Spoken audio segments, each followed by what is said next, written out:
Mr. Brown, is it true BC's going to be fourth and fifth? Yeah. Why? I don't know. What do you mean? You're the teacher. I just do what they tell me. Oh, they tell you to do that? Yeah. Tell them to change it because nobody's going to want to do fourth and fifth. Okay. Like, not going to lie. Fewer papers for me to grade then. I'm still going to go. I just complain about it every day. Huh? I believe so. Why are you making All right, ladies, because they're going to switch around all of the senior level AP classes. So, I'll beat up Mr. all right, ladies and gentlemen.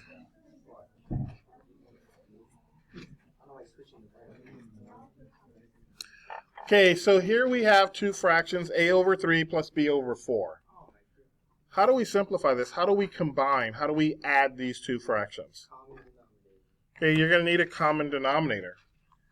So what is our least common denominator between 3 and 4? 12. So what we have to do here is we have to multiply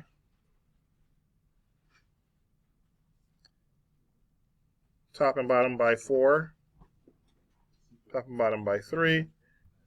Then we're going to be left with 4a over 12 plus 3b over 12, which is 4a plus 3b over 12. Okay? So in order to add fractions, they need to be like terms. They need to have the same denominator. Okay, with that said, what if we have 3 over x minus 4 minus 2 over x plus 2?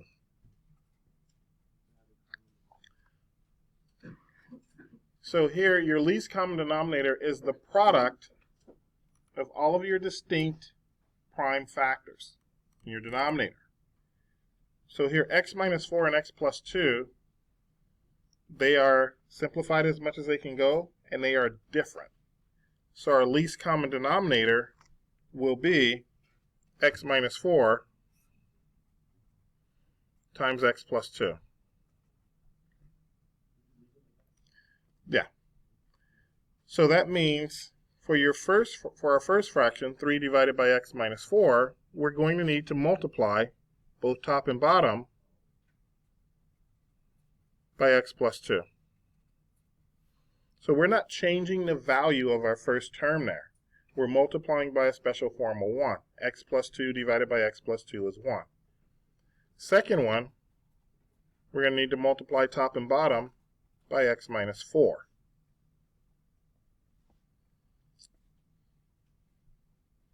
Now what we're going to end up with is, if we distribute the 3, we're going to have 3x plus 6 divided by x plus 2 and x minus 4 minus, then we're going to have 2x minus 8 over x plus 2 times x minus 4.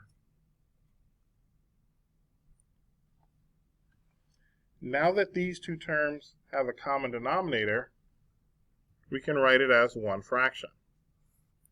So you're going to have 3x plus 6. This negative sign has to be distributed to both of these terms. So it'll be minus 2x, and then minus a negative 8 is plus 8. And then all of that will be x plus 2, x minus 4. Simplifying our numerator, 3x minus 2x, we have x, 6 plus 8 plus 14, divided by x plus 2 and x minus 4.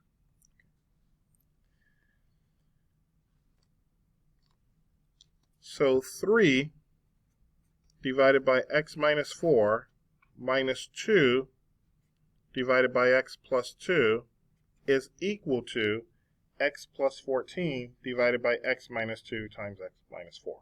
X plus 2, sorry, times x minus 4. Okay, so what we're going to do today with our partial fraction decomposition is we're actually going to start here and work backwards to get these fractions there. Now the fractions on the left, these are called partial fractions.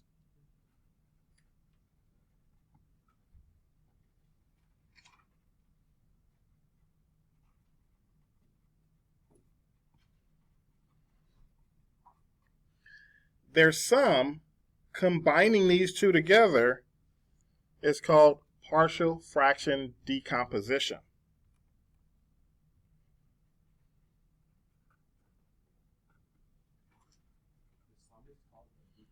Yes.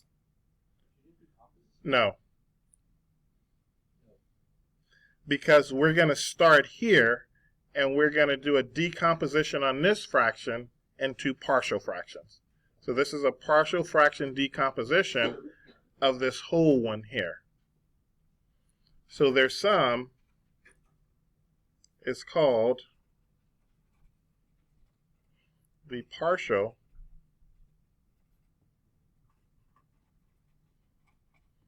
fraction decomposition.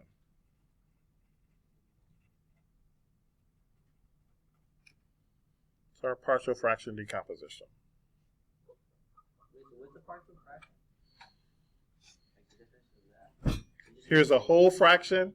Now we just made it, we just rewrote it with two partial fractions. So it's only just a part of a whole fraction? Yes. So those fractions aren't... So we broke down this whole fraction into two partial fractions. That's why we did a decomposition on this into those two parts there. But those fractions can still be numbers on their own, right? Like What do you mean by numbers? Like just regular fractions on their own, or do they belong together? They belong together. These two fractions belong together because together these two equal that. Oh, okay. This fraction minus this fraction equals this. So they're unique in the sense that when you combine them, they're equal to what we started with.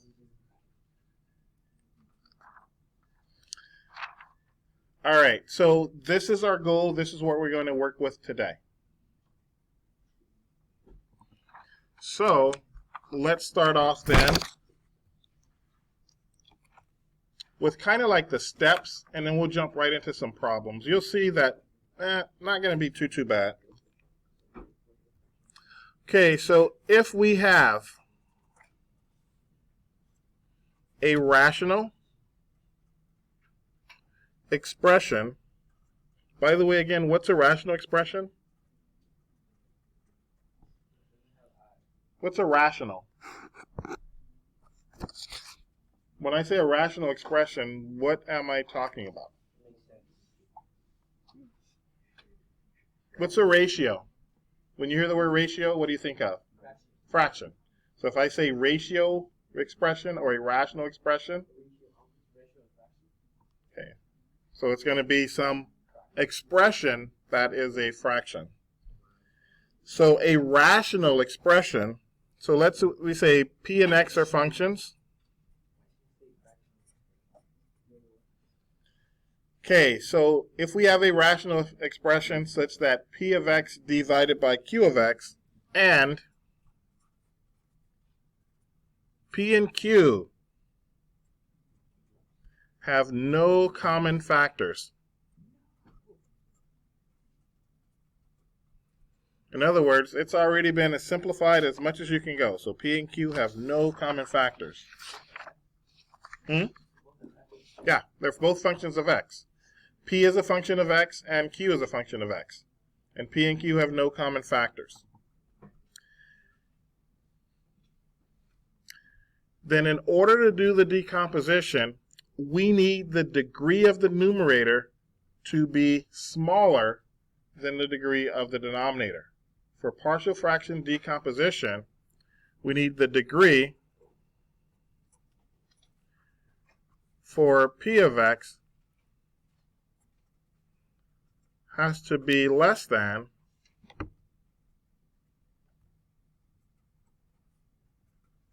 the degree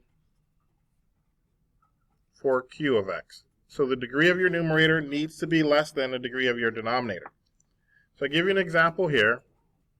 So let's say we have 9x squared minus 9x plus 6. And we're going to divide this by 2x minus 1 times x plus 2 and x minus 2.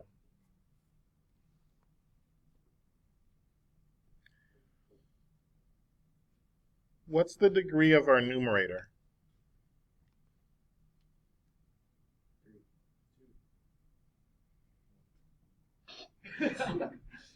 I'm sorry, I'll start over. Over what? Our numerator? Our numerator, what is the degree of our numerator? Is it linear? Is it a quadratic? Is it a cubic? Is it a quartic? It is a what? Quadratic. What's the degree of a quadratic? 2. So this is a second degree polynomial in our numerator.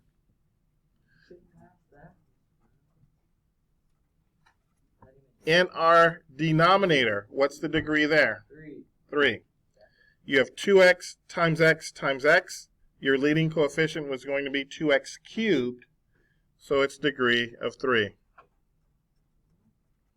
So as long as the degree of your numerator is smaller than the degree of your denominator, then we can go ahead and apply the partial fraction decomposition. Okay. Now, what we're going to focus on over the next couple of days, this is leading up to it. So what we're going to focus on today, so we're going to look at when your denominator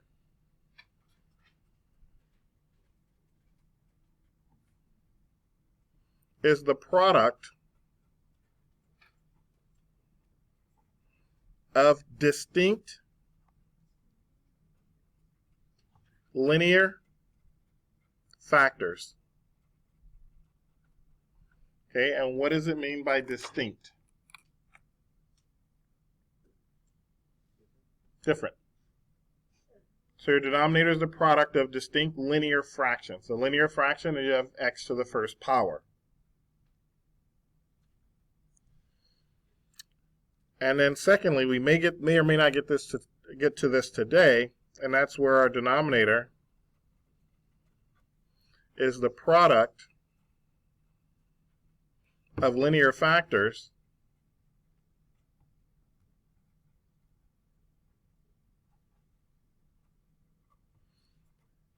in which some may repeat.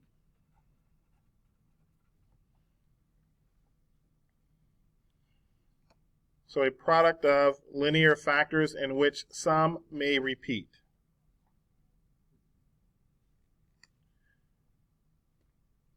Okay, I'll give you an example of that, because that one's sometimes it can be a little difficult to visualize. So what I mean by this, in which some may repeat, so let's say we have 5x squared plus 3 over x squared times x minus 2 squared. So my question to you is, do you have linear factors in your denominator? First off, the degree of our numerator is 2. What's the degree of our denominator? 4. Now, we have an x squared there. So are these linear factors or are they quadratic? Well, what we realize is that x squared is the same thing as x times x. So x times x is linear.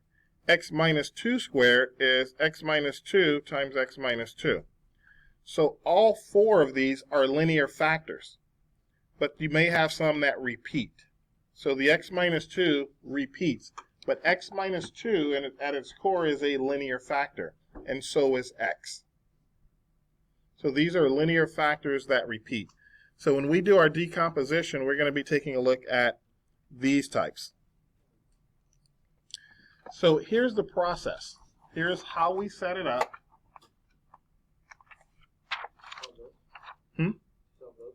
Yes. So here's how we're going to set it up.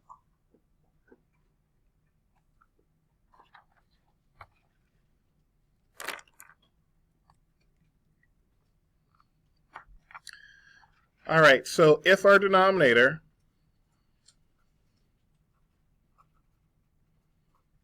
is in the form of ax plus b, then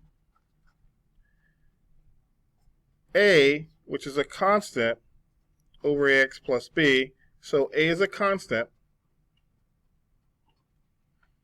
and the ax plus b is our linear factor.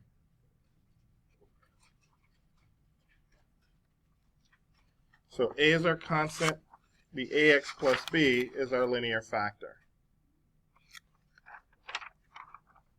So the example we had before,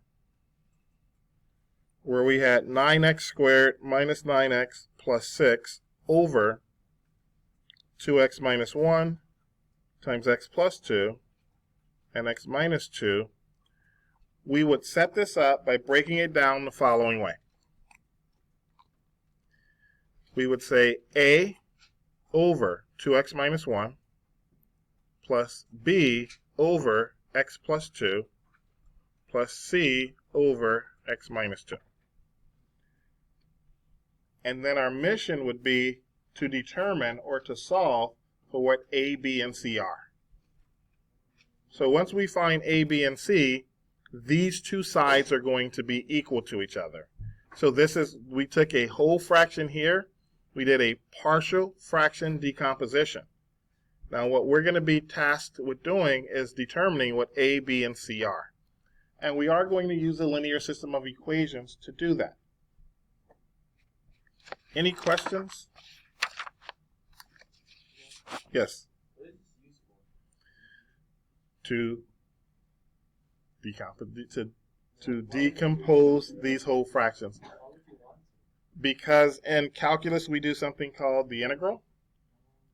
And this one right here we would not be able, well, with the scope of the BC class, we know how to find the integrals of these.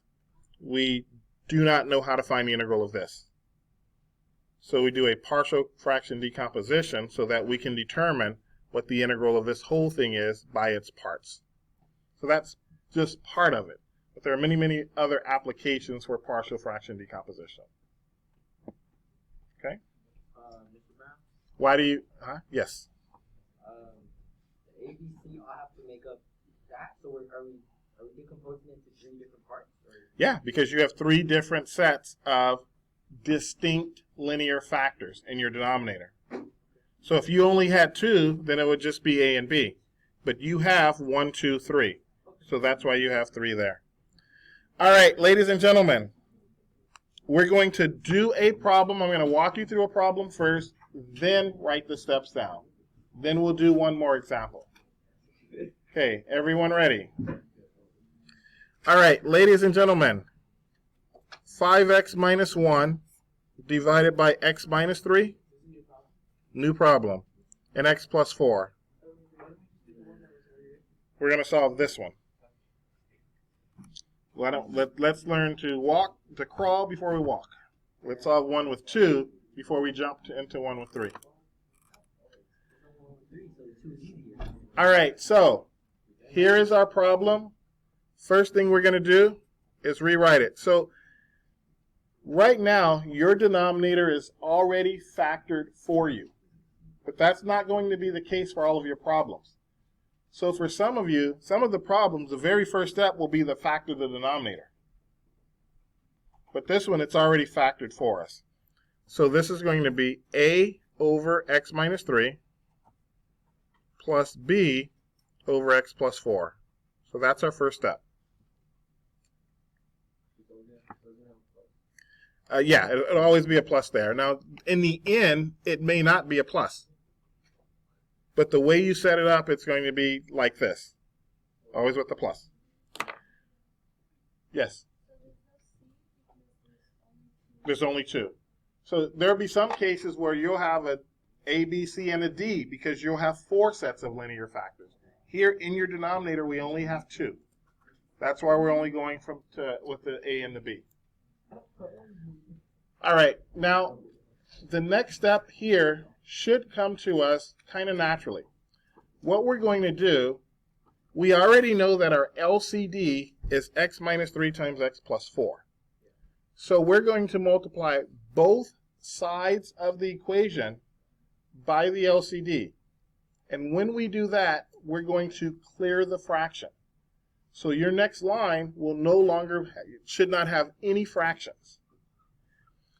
So we're going to multiply this whole thing by the LCD. So here we're going to multiply it by x minus 3, x plus 4.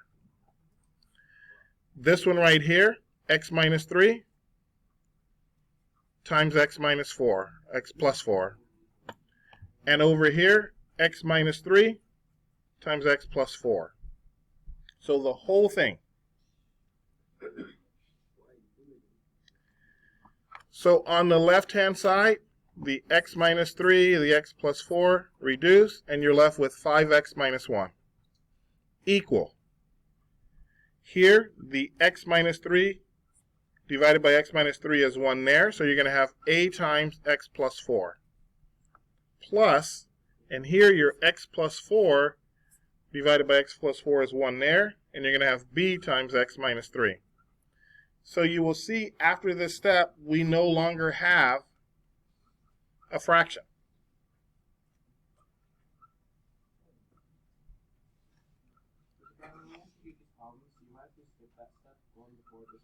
Yeah, when you start doing more of these, you'll be able to immediately go from, let's see, from here to here, hopefully without even writing this part out.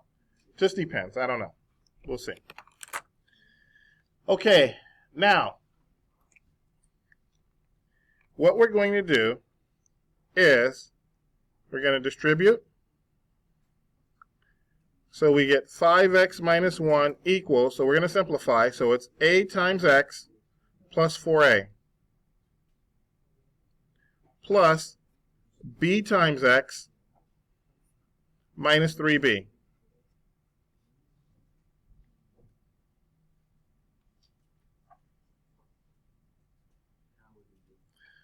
Okay, so now we're going to match up the parts. So we're going to match up the parts. So you have a variable, ax and bx, right? So here, this is x times a plus b, plus your constants are the 4a and the 3b. So here's your variable, here's your constant. That equals 5x minus 1. On the left-hand side, your variable has a coefficient of 5. On the right-hand side, our variable has a coefficient of a plus b. So 5 is equal a plus b. On the left-hand side, your constant is negative 1. On the right-hand side, our constant is 4a minus 3b. So negative 1 equals 4a minus 3b. And there is your system of equations. So now what we do is we solve for a and b. We go through and we find a and b. So here, if we were to solve for a and b, you'd probably use, you can use substitution or elimination, but I would probably use maybe elimination. I have a minus 3b here, so I'd go 3 times equation 1. So 3 times equation 1 gives me 15 equals 3a plus 3b. And I would add equation 2, and that's negative 1 equals 4a minus 3b. 15 minus 1 is 14. 3a plus 4a is 7a, and the b's cancel. So a is equal to.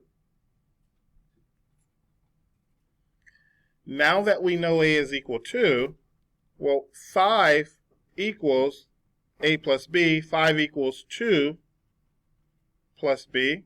So b is equal 3. And you put that in the original. So we have solved for that. So here's what we know. We know that 5x minus 1 divided by x minus 3 times x plus 4 equals, it was a over x minus 3, so it'll be 2 over x minus 3, plus b over x plus 4. b is positive 3 plus 3 over x plus 4. And that's our answer. That's our solution. Huh? The left side is our original. Well, you need to know what this represents, that these are equal. This is the partial fraction decomposition of this whole fraction there.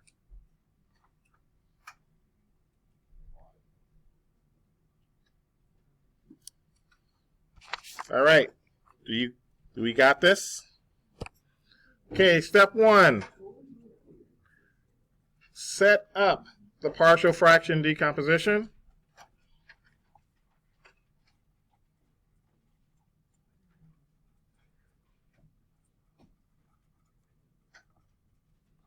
So that's the a over x plus whatever plus b over x minus whatever. So you want to set that up first. So that's your first step. Step 2. Multiply both sides by the LCD. After step 2, you should no longer have a fraction. Should not have a fraction after step 2. Step 3. Simplify the right side. So what that means there is multiply out a times whatever that linear factor is plus b times the other. So simplify that. Step 4, you're going to write both sides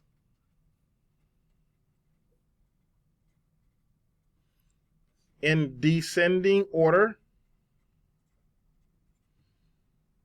So a squared, then a linear. So sometimes you're going to have a cube, then a squared, then a linear, then a constant. So you want to write it in descending order.